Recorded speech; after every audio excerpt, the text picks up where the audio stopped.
Good morning, everyone. Shanali here again with Behind Me Media. So, today we are going to do another analysis. So, basically, I'm going to tell you a little bit about this guy. Well, I believe we all know who he is, Mark Carney. Canada's next leader, the banker who took on Crisis, now ready for politics. Easy? So that's what we are going to find out today. So I believe if people are going to claim him as the next leader of Canada, I think we should know a little bit about him and his background, don't you think? So who exactly is Mark Carney, and why is everyone suddenly buzzing about him being Canada's next Prime Minister? Well, strap in because this isn't your typical political story. Is he the leader that we never knew we needed? Or is he just another case of a financial wizard trying to play politician? Let's dive in and see what's really going on here. So, Carney isn't your typical politician. While most leaders rise through the ranks of local office or provincial politics, Carney's journey has been anything but conventional. He's a seasoned financial expert who spent the last 2 decades dealing with global crises, economic turmoil, and let's face it, keeping the world's economy from falling apart at the seams. So, the real question is, can a career banker really transition into leading a country? Or is it just, a big leap with a questionable landing? Let's break it down. So, Carney was born in Fort Smith, Northwest Territories, and raised in Edmonton, Alberta. His roots are quintessentially Canadian.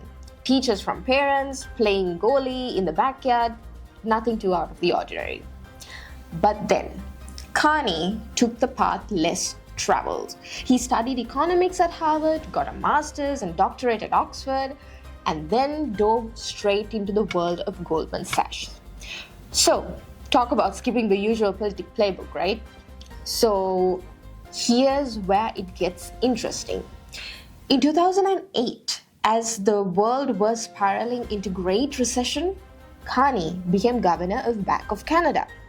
And you know what? He didn't just survive that storm, he helped guide Canada through it with policies that kept the country from being off the financial cliff. So impressive, right? But here's the twist. Does successfully navigating a global financial meltdown automatically take you to qualify to run a country? That's the big question. So now, fast forward to today, and Carney is no longer just a financial crisis manager, he's running for Prime Minister. Yes, you heard that right. So I think we all know that. In 2025, after years of speculation, Carney finally accepted the Liberal Party's invitation to lead them in the federal election. But there's the catch. Carney has never been elected to office. So how does someone with zero political experience, who hasn't even sat in Parliament, expect to become the leader of Canada? Is this a fresh new face with a wealth of knowledge, or is it an outsider trying to insert himself into the world of politics? Let's put this in a perspective. So while Carney might not have the traditional political background, his experience managing crises at the global level could actually be a huge asset. Think about it. Well, he helped guide Canada through the worst of the 2008 financial crisis, and he steered the Bank of England during a time of economic instability, and he knows how to make tough decisions under pressure. So, if the economy goes south again, could Carney be the one to step up and save the day? Or are we putting too much faith in his financial expertise and not enough in his ability to connect with everyday Canadians? Now, let's talk competition. Carney's running against politicians who have years, decades, and even of experience. So they know the ins and outs of Canadian politics. Now, they've dealt with the messy realities of public office, from winning local elections to passing national legislation. So they've listened to Canadians' concerns face to face. Carney, on the other hand, is a relative newcomer. He spent his career in global finance, dealing with issues like currency stability, interest rates, and global trade. But can he connect with the average Canadian struggles with inflation, housing costs, and healthcare? Does he understand the day-to-day challenges of Canadians who aren't working in boardrooms or sitting at international summits? And then there's the whole outsider angle.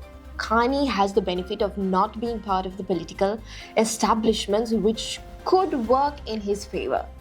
Many Canadians are tired of traditional politics and the status quo, so maybe Carney's fresh perspective is just what the country needs. But let's be real, shall we? Will Canadians trust someone who never had to answer to voters before? Does being a global economic expert make up for lacking local or ground political experience? Let's not forget, there's a big elephant in the room, the US, and its unpredictable trade policies under the leadership of Donald Trump. As tensions with the US rise, Carney's international financial experience could be seen an asset. After all, he's been in the trenches of global trade wars and known how to play in the big leagues. Can he protect Canada's economic interests? Or will he lack of direct political experience leave him scramble to navigate those waters? One thing is for sure, Mark Carney's journey to the top is anything but ordinary. He's a banker turned politician trying to win the country's highest office with no seat in parliament. Can he pull it off? Is his crisis management experience enough to convince Canadians that he's the right leader for the future? Or is he just a financial guru playing at something far more complicated than he's used to? Ultimately, Carney's story raises some intriguing questions about the intersection of finance and politics. Can Canada's next leader be someone who spent their career in financial world managing crises but without the political savvy needed to win over the hearts and minds of average citizen?